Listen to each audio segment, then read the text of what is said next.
Hello everyone, welcome. My name is Phoenix and this is the Consumer's Guide to Filmmaking. Avatar, Fire and Ash, 2025, James Cameron. Taking place shortly after the events of Avatar 2, Jake Sully and his family are living with the Water Tribe while reeling from the death of their son. Due to their adopted human son Spider's inability to breathe Pandora's air, Jake believes it best if he goes to live with their allied human science facility.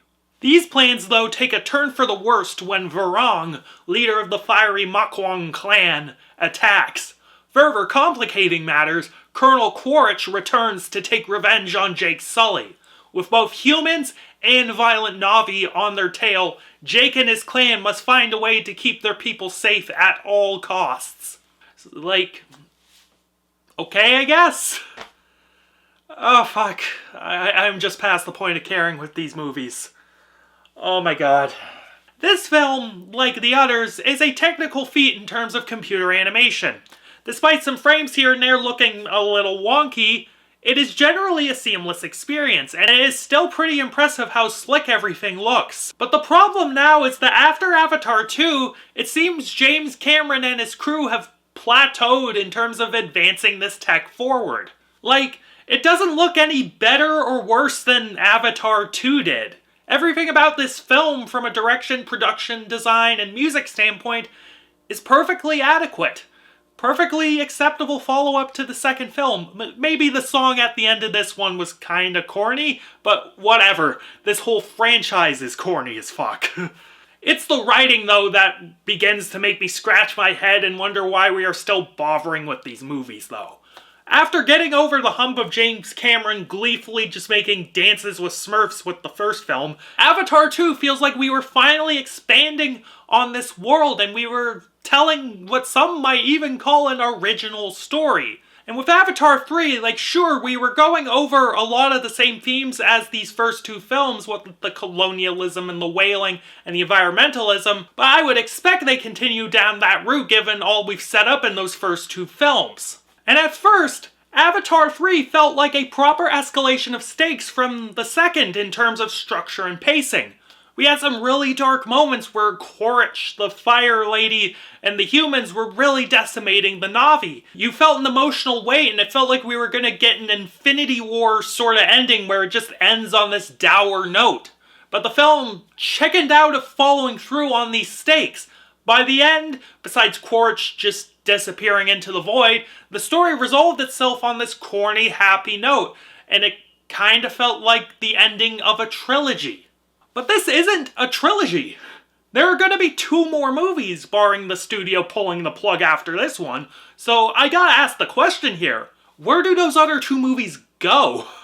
Based on this film, all James Cameron has is do the previous film again, but with different characters. Taken as a whole, there really isn't any structural difference between this film and Avatar 2. There could have been, but again, James Cameron pussied out of that. So if we're getting two more of that, then I'm out.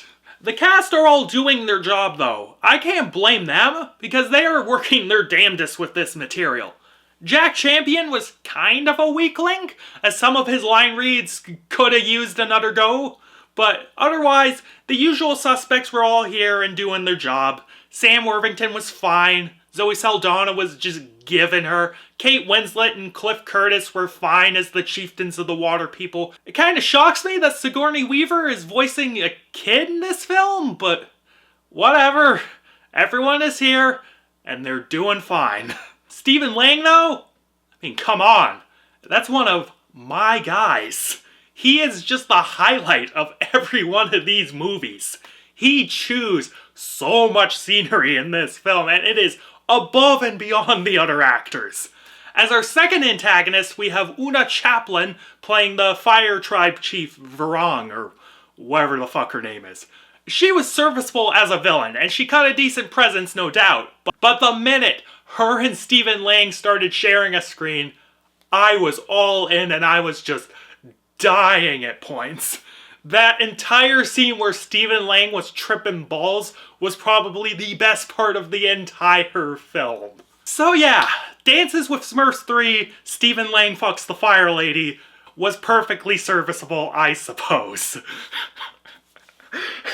Oh, fuck. Oh, oh. I can't stop thinking about the meme I just flashed on the screen. Oh, fuck. It's... Stephen Lang is so good in these movies. I love it. Anyway.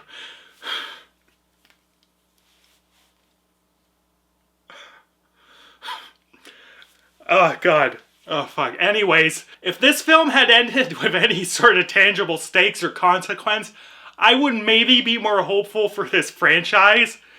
Shame that didn't happen, though. It's a visual feast in terms of seamless CGI and imaginative worlds. It's just that James Cameron doesn't seem to have an actual story that warrants 5 movies. If that 4th film isn't a drastic departure, then I'm just fucking done. Done with fucking Avatar.